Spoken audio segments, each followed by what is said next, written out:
안녕하세요. 글로벌 리스크 책의 조의준입니다. 트럼프 행정부 들어서 연일 큰 기사가 빵빵 터지다 보니까 돌이켜보니 저희가 트럼프 행정부 들었을 때 가장 기대감을 모았던 암호화폐, 코인에 대한 얘기를 한동안 안 했더라고요. 그래서 지금까지 나온 트럼프 행정부 코인에 대한 얘기들 한번 저희가 모아서 전달해 드릴까 합니다. 여러 가지 얘기가 있고 친암호화폐 관계자들도 많이 트럼프 행정부 안으로 들어왔는데요.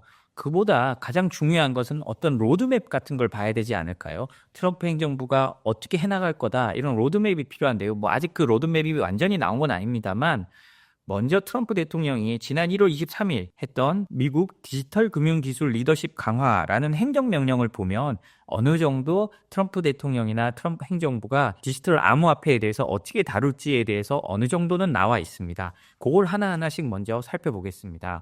먼저 디지털 자산 규제 계획을 위한 대통령 직속 실무 그룹을 구성하도록 했습니다. 실무 그룹에는요, 재무부 장관, 상무부 장관, 국토안보부 장관, 법무부 장관, 그리고 증권거래위원회, 그리고 상품선물거래위원회 의장을 포함한 정보기관 대표들로 구성된 실무그룹을 만들도록 했습니다. 사실상 경제 관련된 거의 모든 부처가 들러붙어가지고 태스크포스를 만드는 거죠. 이 실무그룹의 주요 목표는 이렇습니다. 디지털 자산에 영향을 미치는 모든 정부 규제를 검토하고 파악하고요. 기존 규제를 어떻게 개정하거나 철회할지에 대한 권고안을 대통령에 제출하게 됩니다. 그리고 정부의 암호화폐 및 블록체인 기술 규제 목표를 달성하기 위한 입법 및 규제 관련 보고서를 제출하는데요. 미국의 통상적인, 우리나라도 마찬가지입니다만 정책 발표 과정은 이와 비슷합니다. 어떤 과제를 대통령이 던져주면요. 거기에 대해서 위원회나 실무그룹이 만들어져서 거기에 대한 보고서와 연구 결과를 제출하고요. 그걸 가지고 대통령이 정책을 결정하는 형식을 취하게 되는 겁니다. 그렇기 때문에 기존 규제를 어떻게 개정하거나 철회해야 할지에 대한 공고안을 대통령에게 제출할 위원회를 만들었다는 거는요. 이 실무그룹에서 만든 것이 결국 새로운 정책이 돼 트럼프 행정부에서 반영될 거란 뜻입니다. 다만 디지털 자산의 법적 지위와 관련해서는 명확한 입장이 없습니다. 지금까지는 이 디지털 자산을 어떤 식으로 규정할지가 가장 큰 문제였거든요. 이거를 투자 계약으로 간주할 것인지 혹은 증권으로 간주할 것인지가 가장 중요한데요. 그동안은 과거 미국의 SEC는 이거를 증권으로 적용해가지고요. 아주 금융과 똑같은 제재를 했거든요. 이걸 어떻게 풀 것인지 여부가 여기에 달려 있는데 이 행정명령은 여기에 대해서는 특별히 나와 있지 않았다는 거거든요. 이걸 보면요. 트럼프 행정부가 기존 정부와 달리 암호화폐에 대한 규제를 완화해는 나가겠지만 아주 극단적으로 친암호화폐 쪽으로 갈 것이다. 라고 기대하기는 약간의 섣부른 기대라는 생각은 듭니다. 왜냐하면 아주 핵심적인 내용은 행정명령에 빼놨거든요. 그걸 유치할 수 있는 게 없다는 건 이 부분은 다툴 여지가 많기 때문에 조심스럽다는 걸 보여준다고 할 수 있습니다. 그리고요, 중앙은행이 디지털 화폐 CBDC라고 하죠. 만드는 데 대해서 강경한 반대 입장을 표명했습니다. 이번 명령은요, 중앙은행의 디지털 화폐에 대해서 반대 입장을 표명했는데 모든 정부기관이 CBDC를 개발하거나 이를 촉진하는 행위를 금지하도록 하고 있습니다. 이거는 코인이 대중화되면서 국가가 이 코인을 관리하기 위한 대안으로 CBDC가 많이 호응을 받았는데요. 이미 바하마, 자메이카, 나이지리아 이런 곳에는 CBDC를 도입했고요. 중국과 러시아도 CBDC 도입을 적극적으로 검토하고 있습니다. 이번 트럼프 행정부의 결정은요, 미국이 많은 국가와 다른 길을 가고 있다는 것을 의미하고요. 민간이 이런 암호화폐 부분을 주도하도록 만들겠다는 건데요. 이런 트럼프 행정부의 시도가 나중에 아주 먼 미래에 어떤 결과를 미칠지는 모르겠습니다만 일단은 민간 부분에는 긍정적인 것만은 확실합니다. 그리고 네 번째로요. 스테이블 코인 활성화를 지원했는데요. 이번 명령에서는요. 미국 달러를 기반으로 한 스테이블 코인에 대한 지지를 명확히 밝혔습니다. 이 스테이블 코인을 사면 그만큼 또 미국 국채를 사게 되거든요. 그러면 미국 국채에 대한 수요가 높아지고 미국 재정이 좀 더 안정적인 효과가 있습니다. 이것 때문에 미국이 패권을 유지하는 새로운 방식으로 이 스테이블 코인을 택했다는 얘기가 많았는데요. 이 행정명령에도 그대로 그 모습을 드러내 보이고 있습니다. 그리고요, 바이든 행정부 시기에 규제를 철회하라는 지침이 내려왔습니다. SEC 회계 지침 121번이라는 건데요. 이 미국 증권거래위원회 회계 지침 121번은요. 암호화폐 수탁을 제공하는 기업들에게 높은 자본 요건을 요구하고요. 은행 및 금융기관이 암호화폐 관련 서비스를 제공하는 것을 어렵게 만드는 것이라고 합니다. 그런데 이걸 폐지하라고 했기 때문에 이제 은행들이 암호화폐 관련된 서비스를 좀 더 다룰 수 있게 되고요. 암호화폐 지갑 서비스 및 거래소 운영이 좀 더 수월해질 수 있도록 트럼프 대통령이 기반을 닦아준 겁니다. 이 같은 행정명령을 통해서 보여줄 수 있는 것은 중요한 의미가 몇 가지 있는데요. 투자자 입장에서는요. 암호화폐 관련 규제가 명확해지면서 보다 안정적인 투자 환경이 조성될 가능성이 큽니다. 또 스테이블 코인 및 기타 디지털 자산이 보다 안정적인 투자 자산으로 자리 잡을 가능성이 있고요. 기업들 입장에서는 블록체인 및 디지털 자산 관련 사업을 주재했던 기업들이 뛰어드니까 좀 더 기회가 열린다고 할 수 있고요. 또 스테이블 코인하고 암호화폐 지갑, 거래 운영 등의 다른 기업들도 참가할 수 있는 거죠. 전체적인 파이가 커진다고 보면 되겠습니다. 근데 트럼프 대통령의 의도는 이렇게 명확하지만 이런 규제 완화가 또 예상대로 될지, 또 이 규제 완화가 늘 긍정적인 영향을 가져올지는 우리가 지켜봐야 될 부분입니다. 이런 행정명령이 나오니까요. 미국 증권거래위원회 SEC죠. 바이든 정부 때 암호화폐 단속을 집중적으로 했던 곳인데요. 암호화폐 규제 방향도 공개했습니다. 미 증권거래위원회 헤스터 피어스 위원이요. 지난 4일에 SEC에 새로운 암호화폐 규제 구축을 위한 로드맵을 최초로 공개했습니다. SEC는요. 그 안에 새롭게 신설된 암호화폐 태스크포스를 만들었거든요. 그래서 명확한 규제를 만드는 것을 목표로 하고 있으며 과거 SEC가 암호화폐에 대해 명확한 규제 없이 집행 조치를 남발했다고 자아 비판을 했습니다. 그러면서도요, 동시에 사기꾼, 부정행위자, 속임수를 쓰는 자들에게는 강력한 처벌을 가할 것이라고 말을 했는데요. 그러니까 육성은 육성대로 하되 자금 세탁이나 사기꾼들에 대한 처벌은 오히려 더 강화하겠다고 말을 한 겁니다. 이 때문에 사실 사기꾼들이 많이 운영하거나 자금 세탁에 대한 규정이 제대로 갖춰져 있지 않은 거래소 등은 오히려 위험해진다고 할 수 있습니다. 특히 미국 이외에 있는 거래소는 위험할 수 있는데요. 그렇기 때문에 작은 거래소, 이용이 편하다고 해서 저희가 잘 알지 못하는 거래소를 쓰는 거는 정말 점점 더 위험해질 수 있다는 것을 여기서 또 알 수 있습니다.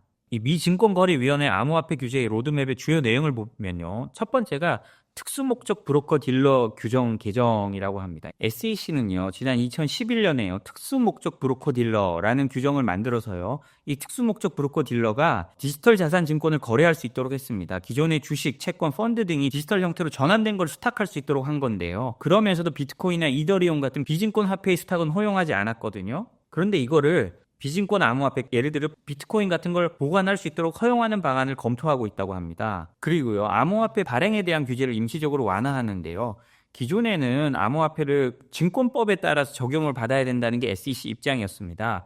그러나 암호화폐 업계는요, 블록체인 기술이 기존 금융 시스템과 본질적으로 달라서 기존 법률로 규제하기 어렵다고 주장을 했거든요.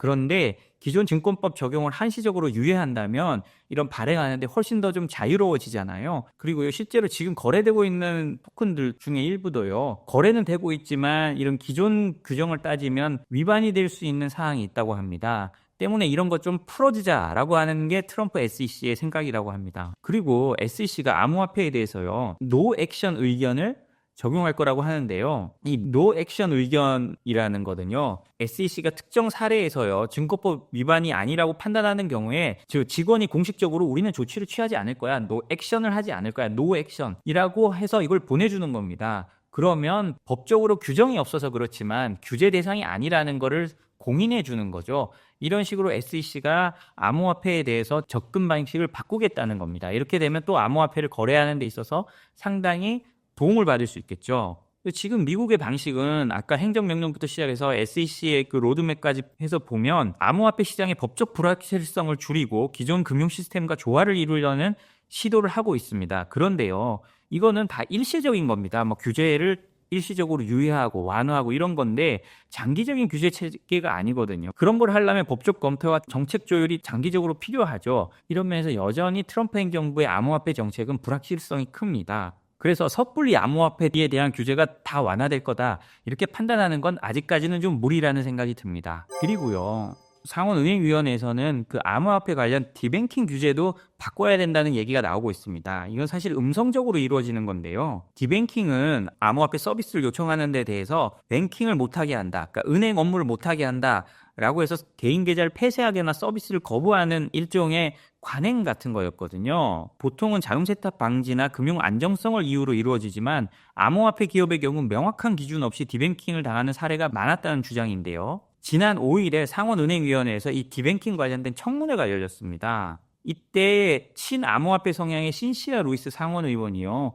페드, 그 연방준비은행의 내부 기밀문서를 공개했는데 이 기밀문서에는요, 친암호화폐 성향의 은행들이 마스터 계좌 접근을 명확한 이유 없이 거부당했다는 사실이 드러났습니다. 마스터 계좌는요, 은행들이 결제 시스템에 접근해 중개자 없이 거래를 진행할 수 있도록 하는 계좌인데요.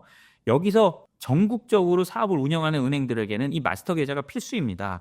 그런데 암호화폐를 취급하는 은행들에는 이 마스터 계좌를 접근할 수 없는 경우가 많았다고 하는 건데요. 이러면 전국적인 서비스를 못하도록 연방준비제도가 막았다는 뜻입니다. 그리고요, 작년 12월에는요, 연방예금공사가 바이든 행정부 시절 24개 금융기관에 암호화폐 관련 서비스를 중단하도록 일시 중단 서한을 보낸 사실도 공개됐다고 합니다. 근데 이 과정에서도요, 연방보건공사가 일부 문서를 누락했을 가능성까지 제기돼가지고 추가적인 문서 공개 때문에 논란이 됐다고 하는데요.